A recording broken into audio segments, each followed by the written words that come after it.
दोस्तों, जितनी भी एनोरेक्टल डिजीज़ेज़ होती हैं, जिनमें मुख्यतया 3 बीमारियाँ बहुत महत्वपूर्ण हैं, जिनको हम पाइल्स, फ़िशर और फ़िस्टुला ये कहते हैं। तो यहाँ पे ये प्रश्न वाली बात हो जाती है कि क्या तीनों जो ये रोग हैं, बीमारियाँ हैं, ये केवल शस्त्र साध्य हैं, यानी कि केवल ऑपरेशन से ही ठीक हो सकती हैं, या फिर इनको हम मेडिसिन से भी ठीक कर सकते हैं?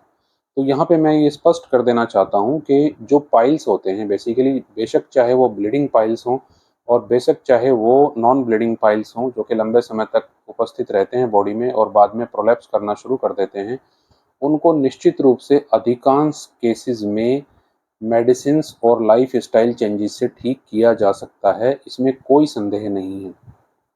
आप समझिए, बेसिकली पाइल्स के साथ प्रॉब्लम क्या होती है एक पेशेंट्स को? देखिए, पाइल्स वेरिकोसिटी ऑफ वेन है। जो एनल कैनाल में वेन्स हैं, उनकी वेरिकोसिटी यानी कि उनका विस्फार है, उनका डायलेटेशन है, उनका फैल जाना है।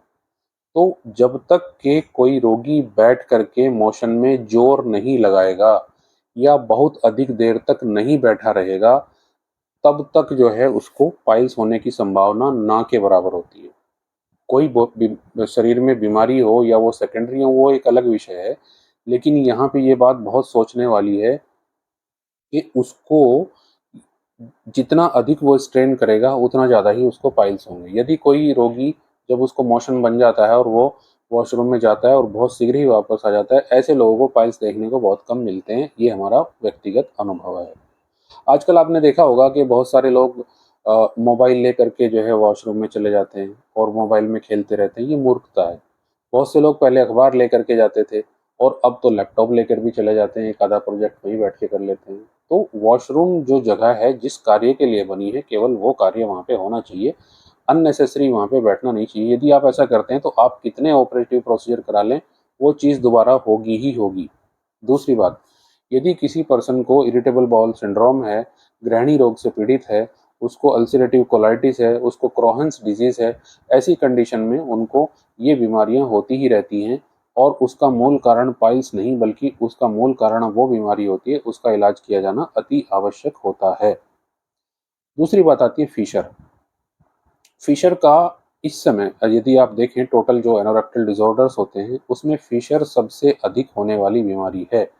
और पर्टिकुलरली जब हम मेल और फीमेल की बात करते हैं, तो ये डिजीज़ फीमेल में मेल से भी ज़्यादा होती है और फीमेल में अधिकांश जो बीमारियां होती हैं, अधिकांश मेजॉरिटी ऑफ जो डिजीज़ होती है, वो फिशर ही होती है।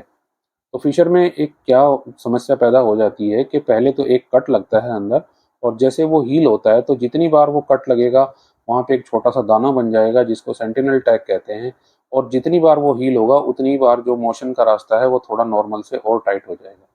और एक अवस्था ऐसी आ जाती है कि वो रास्ता इतना अधिक टाइट हो जाता है कि मोशन निकलने में ही डिफ़िकल्टी होती है। थोड़ा सा भी मोशन हार्ड हुआ तो वहाँ पे वो प्रॉब्लम बन गई। तो यदि वो अर्ली स्टेज में है, तो अर्ली स्टेज में थोड़ी-सी अपनी लाइफ़स्टाइल चेंजेस करने के कारण हम इसको आसानी से ठीक कर सकते हैं। फ़िशर में भी अधिकांश लोगों में मेडिसिन से मैनेज हो जाता है, यदि प्रॉपर तरीके से केयर रखी जाए, खाने-पीने का ध्यान रखा जाए। लेकिन जब बहुत अधिक मोशन, जो एनल कैनाल है उसमें बहुत अधिक स्पाज़्म हो जाता है, कॉन्ट्रैक्शन हो जाता है, तो उस कंडीशन में कुछ सर्जिकल हेल्प लेनी पड़ती है। होने की संभावना ना के बराबर है। अधिकांशतया इसमें किसी न किसी प्रकार का सर्जिकल इंटरवेंशन करना ही पड़ता है।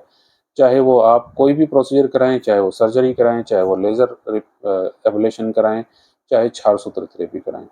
अब यहाँ पे बात ये आती है, बहुत सारे लोगों को ये समस्या रहती है कि क्षार सूत्र में पेन होता है। ये बात मैं मानता हूँ कुछ हद तक कि क्षार सूत्र में थोड़ा पेन तो होता ही है, क्योंकि वहाँ पे क्षार को जो है उसमें वुंड में डाला जाता है।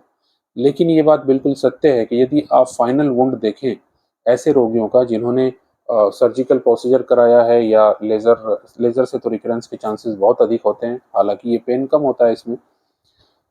तो ये बात सही है कि कुछ पेन अगर हम बियर कर सकें, तो जो आउटकम क्षार सूत्र का है, वो जिस क्वांटम से, जितने अधिकता से उन एनल ग्लैंड्स को बर्न करता है, डेस्ट्रॉय करता है, समाप्त करता है, उतना कोई भी विधि नहीं कर सकती।